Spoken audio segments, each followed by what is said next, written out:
Okay, hello everybody.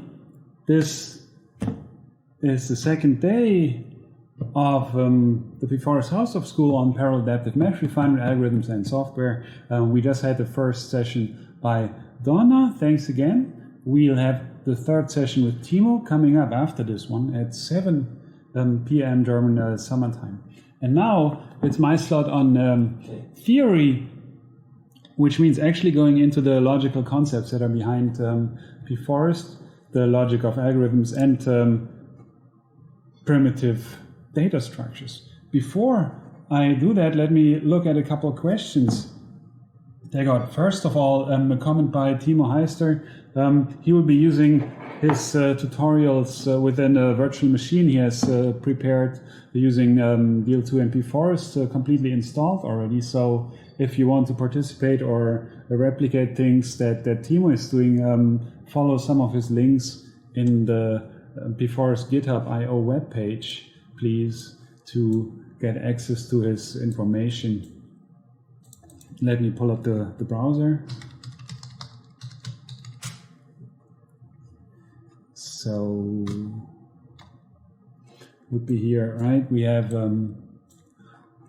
the school page, and then we have down here we have Timo's links. So please look into those to participate in the DL2 related exercises.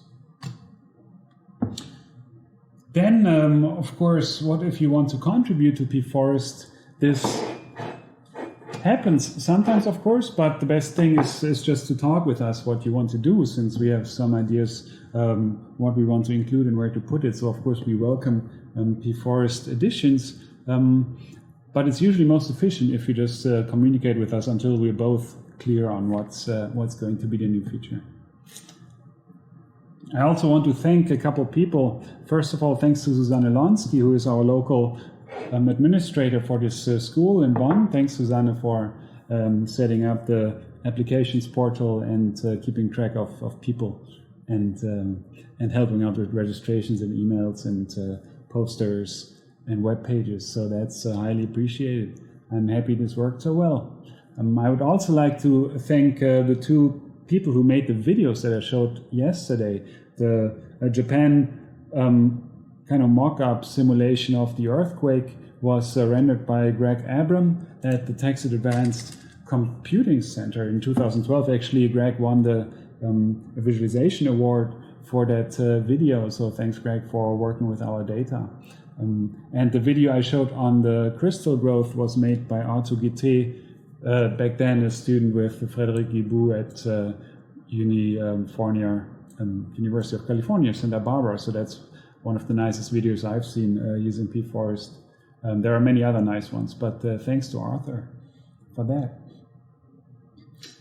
Donna mentioned there are factors of 2 in refinement with Pforest. This is something that is strictly speaking optional. So of course you can refine in a way that is completely not having any relations between mesh cells of different size. Maybe I should demonstrate that real quick.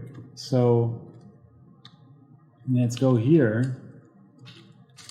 I'm in my build directory. Let's see, is everything updated? Yes. So I would go into this simple example. And which one should I run? Maybe a 3D program, for example. Let's see, what about maybe a periodic unit cube, just for fun, like this, right? So this program has written several output files. Maybe I should rerun this in parallel, just whatever many number of processes. One thing with Pforest is you can just choose any odd or convenient number of processes, and it doesn't really matter. The partition is always going to be fine. So there's no need to align a number of processes with say, the sizes of your domain or the number of elements you will have and things like that. Just consider it a completely free parameter. So this is Paraview again. and I would be here and open the picture at this point. So let me color by level. You see that the refinement rule that I just made up in that program creates vastly different element sizes. Here you see you have an 8-to-1 flip between the two, so this is entirely possible and everything works, except for final element node numbering in this case. So some downstream algorithms would want a closer ratio here. So what we do have is a built-in function that you can call if you want to refine all those elements that are bigger than a factor of 2, right? And if you do that, you get a result that is what we call balanced. So you see that what happens is we get extra refinement in a 2-to-1 fashion. And the fun thing with a periodic mesh is that refinement works, of course, periodically, right? So here you see that at the top line here we have, since this is an all-periodic cube, we have this element meeting all the elements at the bottom by periodicity. So if we call the 2-to-1 balance function, it will refine here, not because there is anything at the border, but this face is directly touching this face. So we need to refine here to ensure the 2-to-1 condition also across periodic boundaries. Right?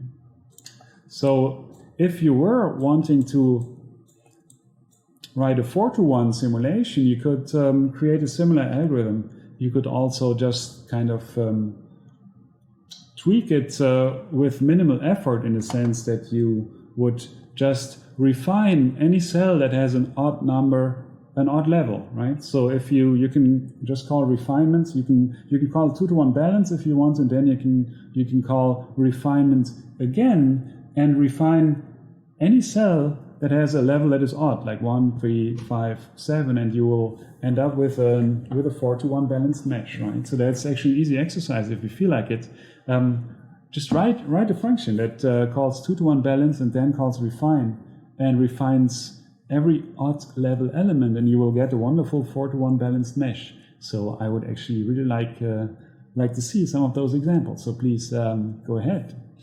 This brings me to another topic. We have a lot of exercises here in those tutorials. There are still some tutorials that are not written yet. I'll try to do some of that tomorrow before the next session. But there are some that are actually quite nice and interesting. So we, or at least I think, I would like to have you submit, say, your favorite solution to some exercise of your choice, and say by Thursday, just about midnight my time, and then we can have a bit of a competition here, and I can announce some winners on particularly nice exercise solutions on Friday. So that would be fun. Of course, what I just said, the 4-to-1 balance would of course be a prime example of a really cool exercise to submit, right? So all of these solutions will be short programs, maybe not so short if you write a VTK output filter, but then there's a lot of code that you could use here. So yes, we'll do a little bit of an exercise competition, and I'll be happy to look at your submissions and give you some feedback, and maybe some praise to those who made exceptionally nice things here. The minimal program on my tutorial is wrong, in the sense that I'm missing MPI init. So in this exercise here, I posted this. Oh wait, where's the minimal program? Maybe here? No, here. The build tutorial. So you see that you're missing MPI init, and this program will crash thanks to Matteo, I think, who found this. So we'll fix that.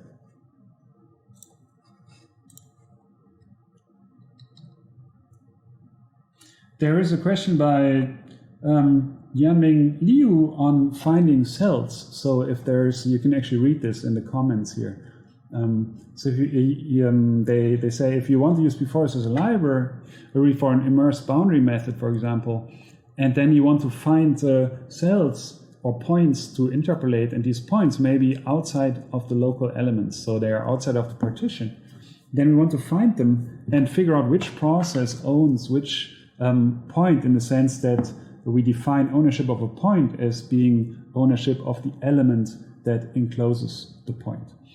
And then we would have to ask remote processes for locations and possibly matching elements. There are two answers to this. The first one is, if we know that this is a small CFL simulation where all the remote neighbor elements are directly adjacent, then you can construct a Pforest ghost layer, or halo, what we call it.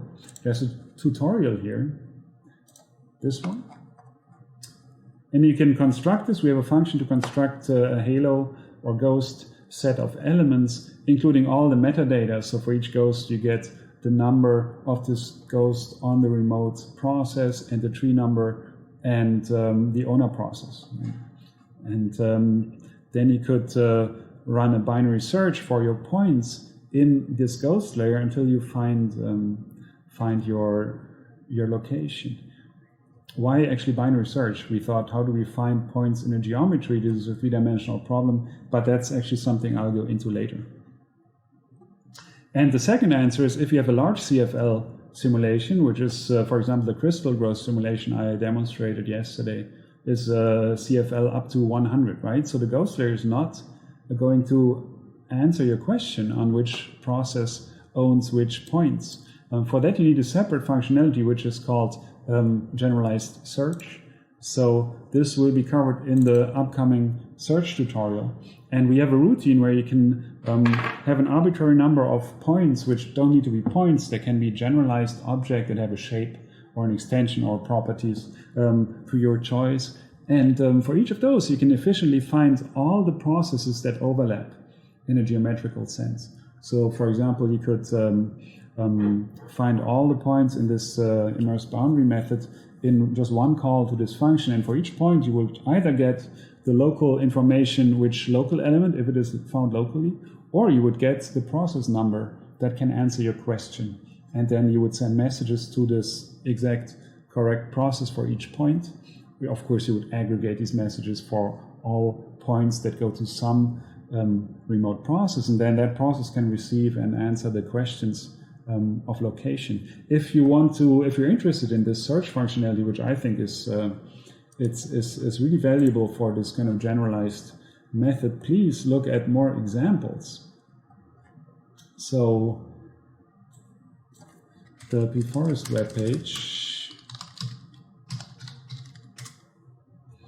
has examples, and if you want to look at these searches, there's a particle tracking example, which is an unlimited CFL particle tracker that works in parallel exactly using this feature.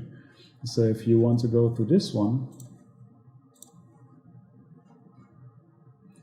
and this is a considerable effort. You see this has almost 2,800 lines of code. That's because lots of this is functionality that is related to solving things, which is not something Pforest usually does. This is an actual main program that simulates things. So since we're not a solver library, this is a little longer. But there is the search functionality used. So if you feel like doing this generalized search, this is a recommended reading, actually, and hacking if you want to. There's another example that's using the search functionality, which is the spheres thing, which is not a simulation, it's a refinement that uses a non-local refinement rule, which of course needs to be working in parallel. So this is kind of fun. You can have this documented. Both of those examples are actually documented in my latest upcoming Tom's paper, so that's listed on the webpage. So if you're interested in remote searches, please check out the last reference here, 1D, and this will tell you a lot. There's no link here, but oh, there's a link, so you will find this on the archive. So this is anything you need to know about non-local searches in Pforest and how to use it for tracking, for geometry, for computational geometry. If you want to write a computer game, you will need things like that, right? So you can do all sorts of things with Pforest. Thanks. So those are my remarks. I will, there's another question. Can you explain different options in balancing? So the 2-to-1 balance, here you see a phase boundary. So balance has parameters. You can say, I want to 2-to-1 balance across phases, but I do not care about, say, diagonal connections across an edge or diagonal connections across a corner, where those could be unbalanced. Actually, unbalanced corners are fine for finite elements. Unbalanced edges are not fine usually, right? So you can tweak the algorithm to balance either only faces and not care about edges and corners, or you can go diagonal across edges, balance there too, and you can go diagonal across everything, faces, edges, and corners, and those are just input parameters to the balance function, which are put down here in the chat. So please experiment. So another exercise, if you want to, just take the simple program and replace the balance parameter by just whatever you want, and look at the results. They will be different. You will visually see that those are different calls or different functionalities implemented. I can show you that here again. So if you want to just use the standard balance function,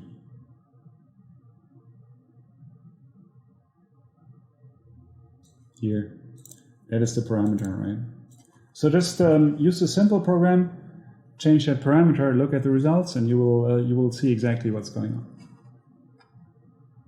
I do want to talk on theory today, and I haven't even started yet. So why do I not just switch a little bit here and leave the code for later? You can, of course, always email questions that I can answer tomorrow again. And I might also put up a coffee break session where you can have some informal discussion.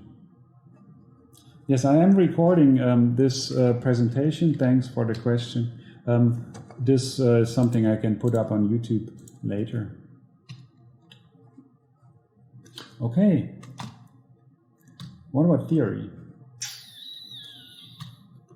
Let's do it that way.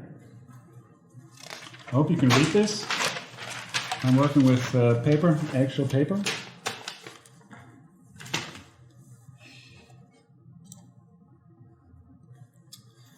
So forgive me if this is a bit piece by piece here, since this is a bunch of lecture material from this semester. I'm talking this over in those couple YouTube videos that I have online.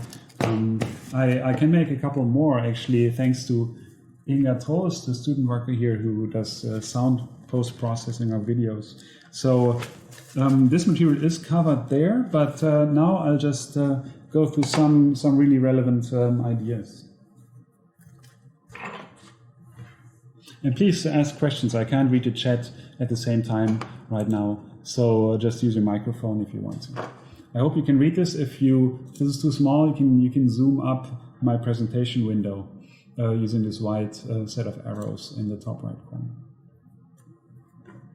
So what we're supporting is something that we like to call multi-block geometry. So we would have a domain that is made up of a set of deformed cubes.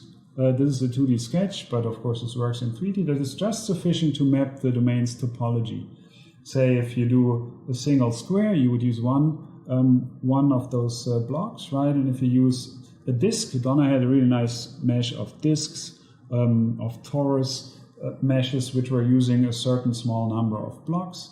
If you were using an aircraft mesh that you get from somewhere, as discussed in the chat earlier, then you would just process this mesh generator file and make maybe 25,000 of those blocks, right? And then the idea is that each of these blocks is pulled back to the reference element for geometry.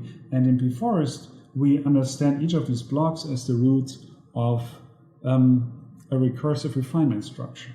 So you would most likely store your geometry parameters not once per element, but once per block to save a whole lot of memory, attach global metadata to the blocks, and then use refinement without any metadata if you can avoid it, to any arbitrary number of elements in parallel up to, if you want to, 10 to the power of 12 or so, right? If the computer is big enough. So this here is a uniform refinement. If we have a mesh that is made up of, say, 2 trees here, 2 roots, then we could just recursively refine. I would maybe refine here and refine there, and refine again, and you see that you get some kind of recursive subdivision into squares, which is exactly what I've showed you in ParaView earlier, right? So this leads to the subdivision is non-uniform, and it is also different between blocks. So it does not really matter which block you're in, you can always refine however you want. Why is this a tree? Well, you can see this hierarchy. I begin with the root of understood as this whole block, and then I refine, which gives me 4 what I call child elements of this original root element. And then I can choose which of those I would refine again. In this case, maybe the bottom left and the top right one for a mesh like this, and I'm getting to this kind of hierarchy, right? So this is a tree. Obviously, in 2D it's a quad tree, in 3D it's an octree. And this tree is say uniquely defined in the sense that you would want to specify an ordering of children. So relative to each parent element, if you refine what is the sequence of these children. So in my case, I'm always numbering bottom left, bottom right, top left, top right here, and implicitly numbering my tree left to right here. So I could draw a little arrow if I wanted to, right? And that would mean this is bottom left, bottom right, top left, and top right. So this is an implicit understanding that is not in this picture directly about the refinement rule. You could do any other convention. It is just, for simplicity, a good idea to have the same convention in all of these elements. So have the refinement rule be independent of the element, which is not the case, say, for a Hilbert curve. That is a little more complicated in this, right? This means, well, if I have 3D children in, that would be 8 of them, and then I need to number my 8 children, and in this case I'm just doing lexicographic, right? So lexicographic is Greek, comes from reading a book, and this is basically a right-hand rule coordinate system that tells you how you would read a book, namely character-wise, line-wise, and page-wise, and this is happens to be right-handed, and the way we do this. And this is the sequence of children within a parent, right?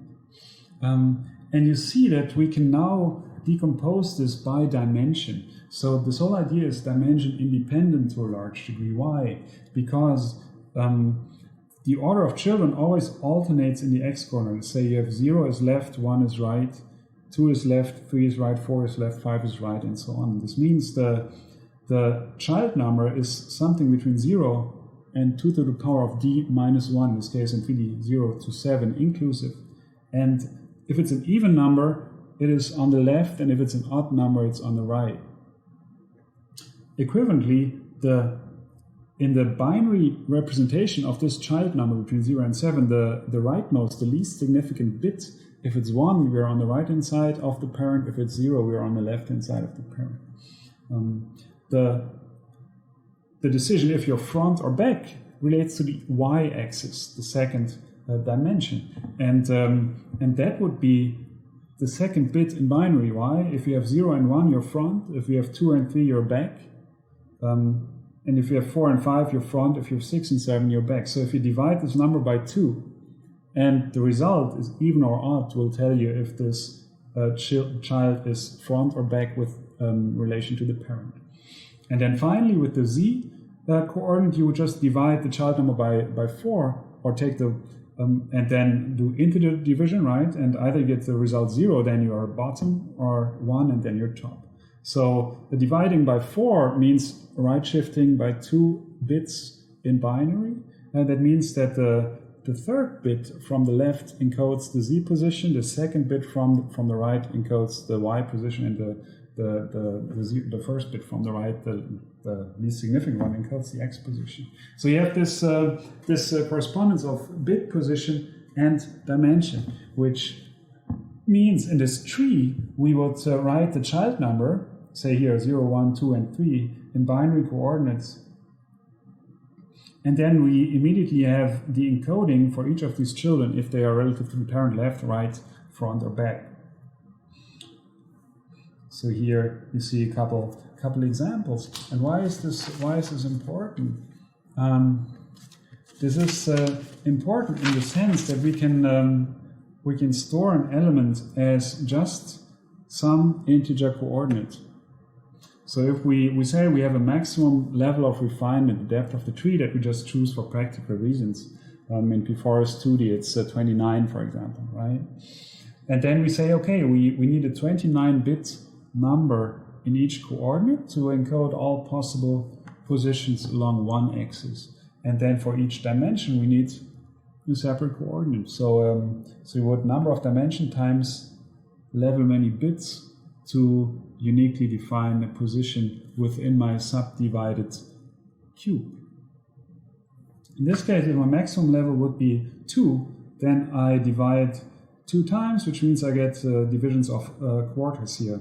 0, 1 quarter, 2 quarters, 3 quarters, 4 quarters. And this element here is by convention identified with its lower left corner, which has coordinates 3 over 4 in x and 2 over 4 in y. No, 1 over 4 in y, right? So the coordinates would be 3, 1, which you see here. 3 is the x coordinate, 1 is the y coordinate, and since each coordinate is a location with respect to choices of left or right, front or bottom, you see that the alternating bits in the whole number of an element within the whole tree, right? So up to level 4 we can have 16 elements, that is numbers between 0 and 15 inclusive in binary. This means we need a 4-bit number.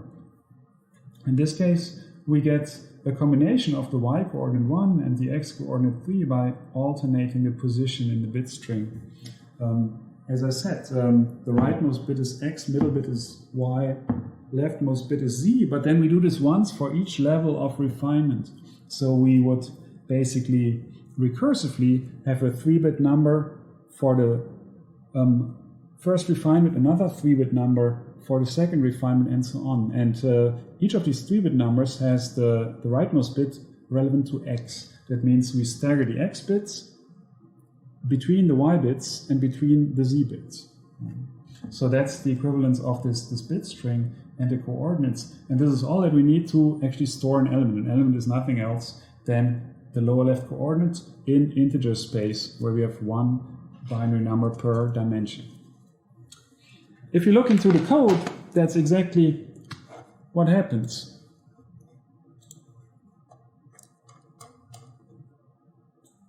So we call an element, so we call this a quadrant. This looks like a big structure, but that thing here is just a union that has a total size of 8 bytes for metadata of some sort. So that's not to worry about. Here you see a 32-bit integer. And in 2D we have 2 of those. And then we store the level, and that's it, really, to define the coordinate of an element and its size that comes out of the level. In 3 dimensions you would have x, y, z. I should show you that as well.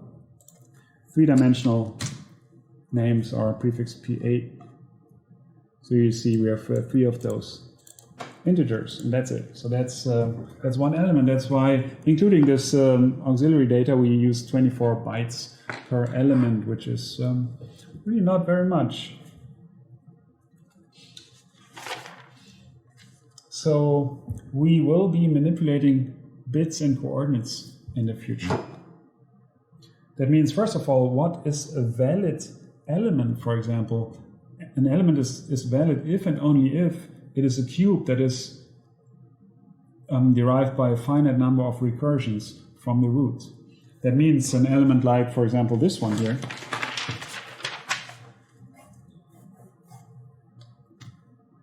say this is my tree, and the subdivision would proceed like this, and then that means that this here is not a legal element, since this is not derivable by subdivision from the root, right? This element here would be legal, this is the top right child, but this one here is illegal. But of course this thing also has a lower left coordinate, so how can we tell from the coordinate if this element is legal? And there is a simple condition in the sense that each coordinate must be a subdivision appropriate for that level. So if I just have no subdivision, I have coordinates 0 up to 2 to the level -1, right? So for level 0, there's just one element which necessarily has coordinates 0. If I subdivide once, coordinates may be 0 or 1/2, but they may not be 1/4 like here, right? So depending on the level, only certain bits in the string are allowed to be 1. All the others must be 0 for this quadrant to be valid. And this is a check. You would do the binary and with all the insignificant bits for a given level, basically all the bits to the far right, cannot be set by construction if you do not refine that far. This function is a function in Pforest. So all of these little thingy functions are encoded in bits. This is where this logic is encapsulated, and you would see a function called isValid, which I really want to find. Let's hope I can get this. Here is valid. So can you all see this? You cannot. Now you can. If I'm messing things up, please just talk, right? And let me know. So here, there's this routine, and I should make the font bigger. Sorry.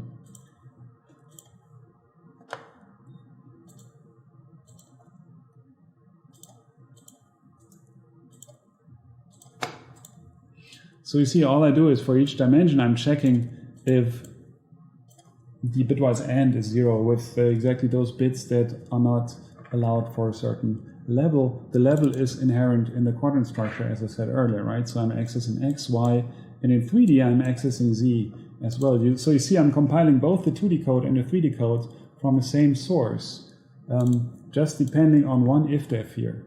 So this compiled is once without this if-def for 2D and with this if-def for 3D, since the logic is dimension independent in the sense that I don't need to write two different files here. This is just the same source.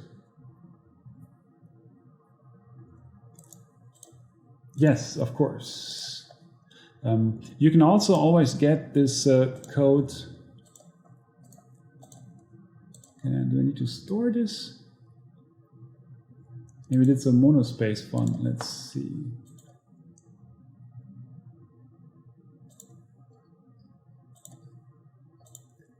Oh, that's another idea, yes. Ooh. So GitHub doesn't like this. Let's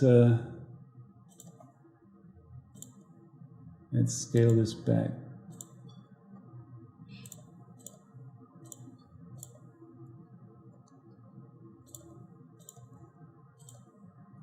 Okay, thanks for your note. So where is this function?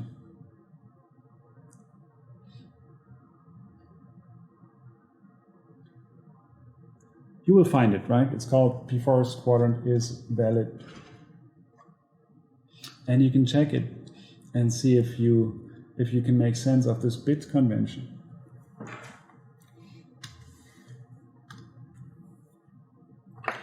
So we know that that we can interrogate the coordinates of an element to find many interesting things about it. For example, we can figure out just by looking at the coordinates if this element is child 0, 1, 2, 3, 4, 5, 6, or 7 of its parent.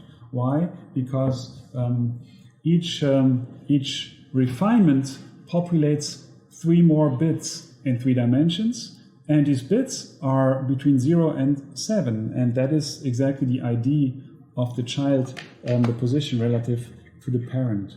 So you can have a function that is called child ID that just looks at the coordinates and tells you which child of the parent that element is. Here you see another picture of an invalid element that is not produced by refinement. Homework, yeah. If you have so and so many valid elements, you can. What is their smallest common ancestor?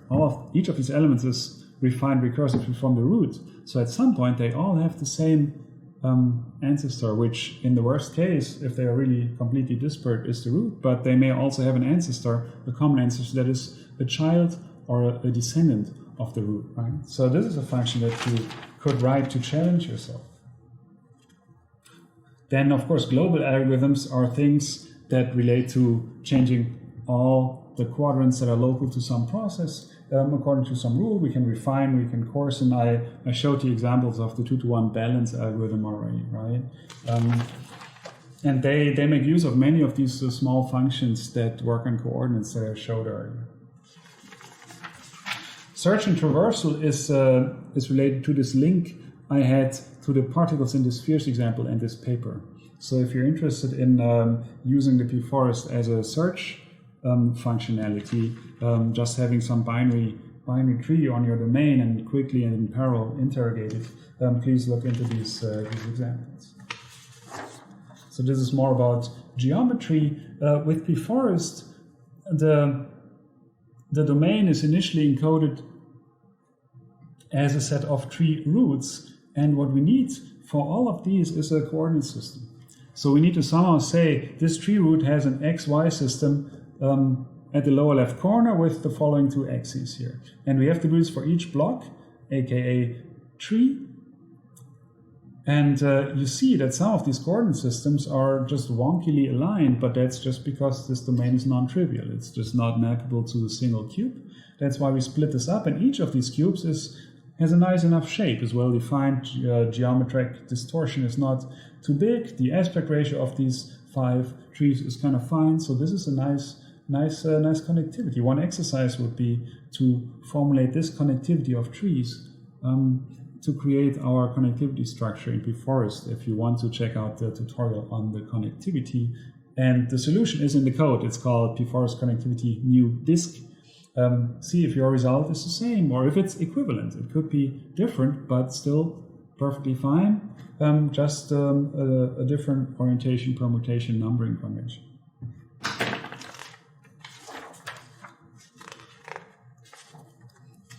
So tree-based AMR, well, you can, some of you may not have seen that you can, of course, well, of course or not of course, but refine triangles or tetrahedra in some recursive way. Of course, this is a tree as well. There is actually code that my grad student wrote together with myself. Mostly he wrote it, but we discussed a lot about the ideas, and he has a code that refines tetrahedra, prisms. We have a project refining pyramids in a recursive way that is tree-based. So this is an exciting side project. It is not in Pforest. It's a different code. It's called TET code. So if you're interested in that, look at the tetrahedral version of everything. The ordering I defined earlier, specifically lower left, lower right, top left, top right, is called Morton order due to some Mr. Morton, who in 1966 used it as a 2D search structure for geometric, for geodesic data. So here's another function, child.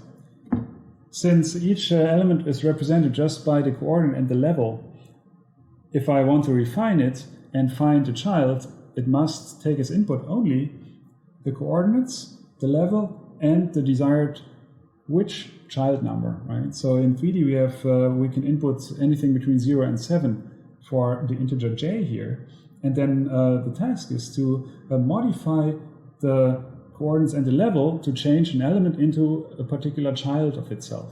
So, of course, the level will go up by 1. If we refine, level goes up by 1. So in the result, you see L plus 1 as the level of the result. And then the child, how do we refine? What does it mean? Suppose we have a tree, we have some element with some coordinate. So if I take child number 0, nothing changes with the coordinate, it stays the same. I will just bump the level. But if I take, say, the last child, this one, I will go plus half the length in x, and I will go plus half the length in y, and in any other coordinate if I have in the dimension 3, 4, or 6, right?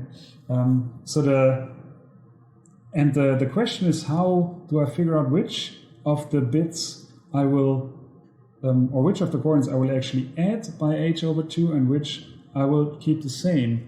And this is depending on dimension, so I will have to interrogate my number j for each dimension separately. And I said earlier that the rightmost bit is x. So if the rightmost bit is 0, I stay to the left, and if it's 1, I go to the right by h/2. What is h, by the way?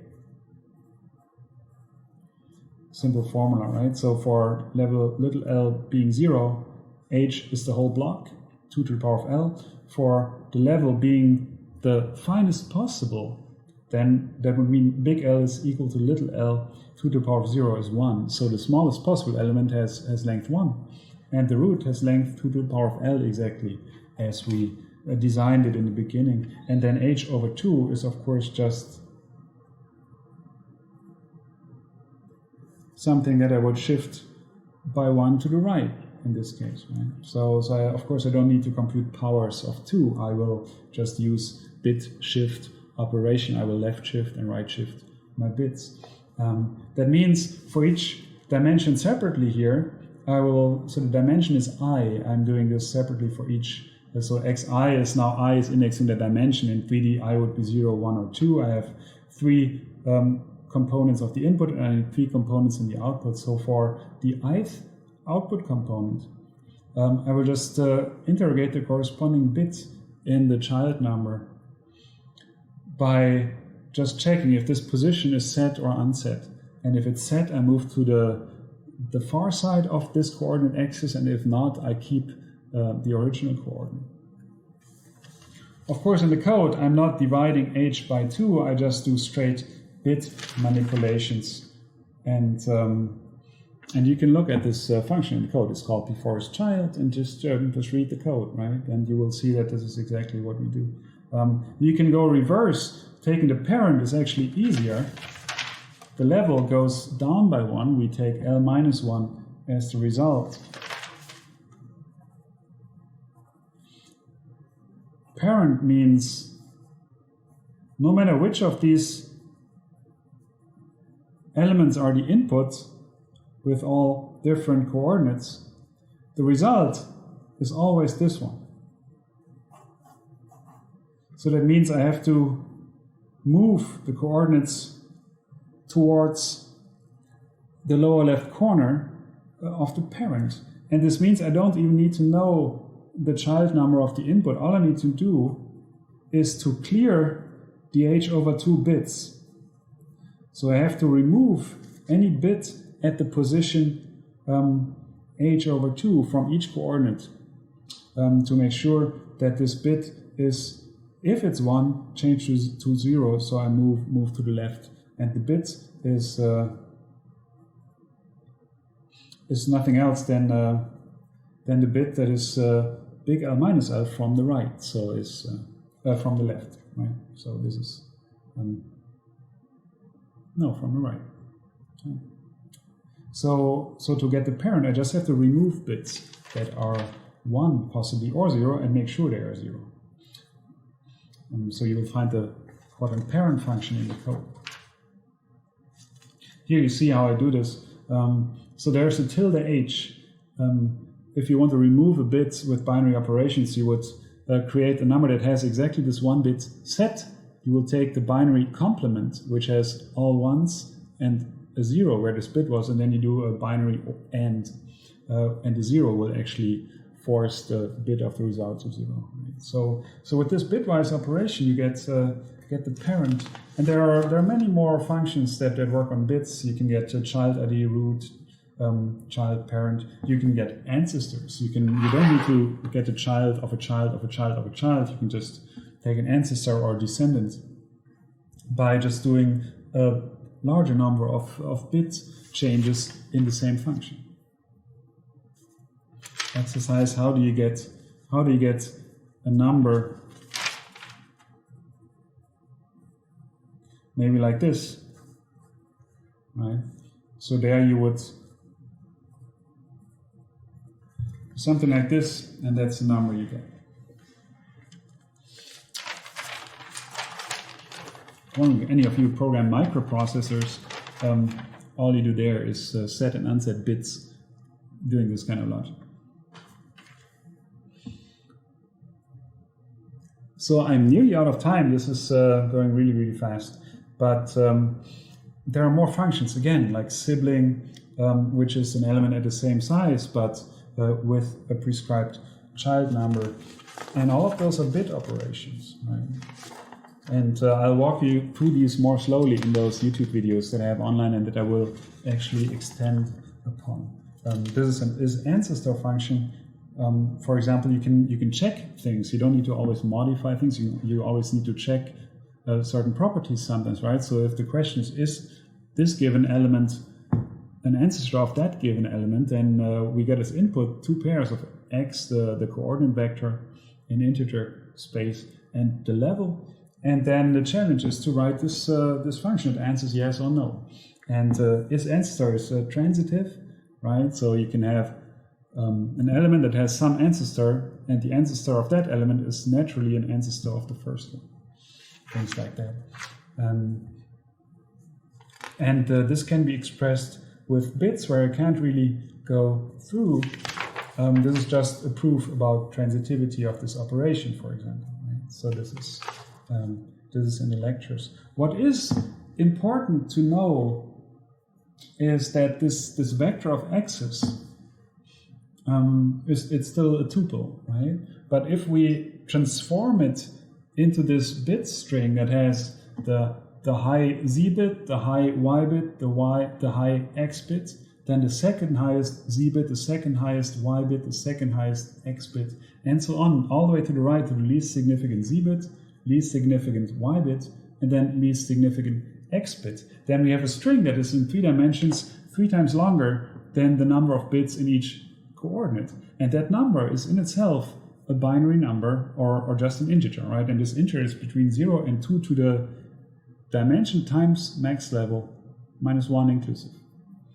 So by doing this operation, say x0, x1, and x2, each of those in between 0 and 2 to the power of level inclusive, then we get this bit string which has d times l bits, where we take the bits in sequence of the dimension, and the next bit we start again.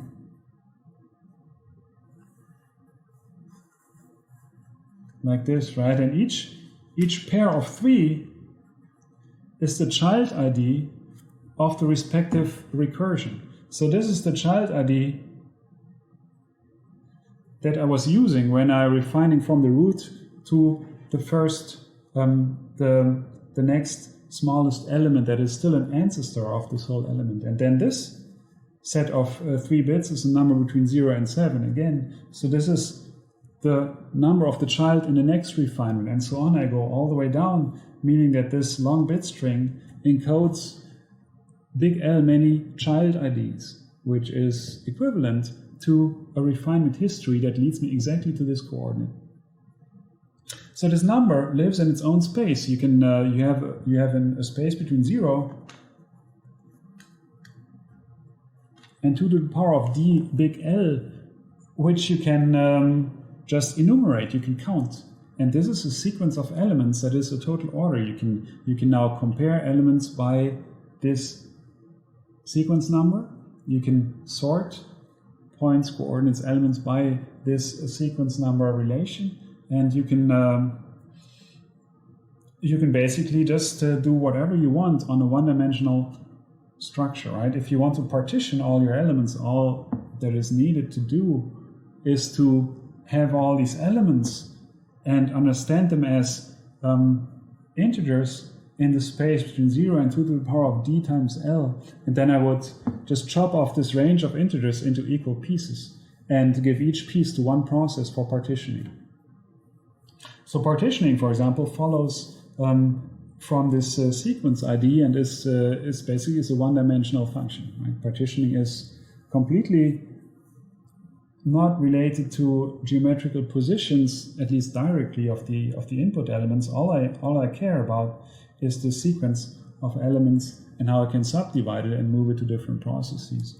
So what we do in practice is store a mesh in a forest object, and we store only the local elements for each process, the process local elements, and we define that the sequence of elements is ordered ascending by process. That means process 0 gets the first so and so many entries out of in this range of sequences of sequence. Of course, not all of these numbers between 0 and 2 to the power of dl minus 1 occur. That would only be the case if you refine uniformly to the deepest level. Right? We only have a subset of this sequence space represented at any one time that is a mesh, and within this subset we have the ordering, of course, is preserved, no matter if you have holes in it or not. And then the first process will get rank number 0 in MPI terminology, will get the first elements, however many we like to give it, and then the next process will take those that are larger in sequence index than the ones on the first. So we store all our elements arranged by tree, because we have, in addition, if we have multiple trees, we just enforce the convention that we order the elements first by tree and then by sequence index. And then we partition in the sense that each process only has a subset. So if you have multiple trees, usually a process only has elements in some of those trees. And by the convention that the trees are ordered in sequence, the range of local trees is contiguous for any process. So there will be, say, process number 3 out of 7 has the first element of it is in tree number 2, and then it will have all of the elements of tree 3, tree 4, tree 5, and then maybe some elements in tree 6. And then the next elements will be on the next subsequent process that begins with the remaining elements of tree number 6. So the data structure that stores elements basically does it in a way that I have, for each tree I have just a long array of these coordinate level pairs. And the coordinates are stored in order of the sequence. We call this the Morton ID or the linear ID. And when we refine, of course, we make sure that we replace each quadrant by its children, and children are, of course, stored in their exact sequence, which preserves the ordering of everything. So we never have to resort anything. We just work in place with the local elements, and this naturally, by convention, keeps the ordering. There is not anywhere an actual sorting that we need to do in refinement or coursing, for instance. There's some minimal sorting in balance. Maybe Toby can tell us a little more about that. But that is still one of the fastest algorithms we know for 2-to-1 balance, for example, right? So there are the trees, which is really storing only the quadrants of the locally populated trees or partially populated trees. And each tree, we have an array of quadrants, and that are the local elements in this tree ordered in this bit string sequence, and that's it.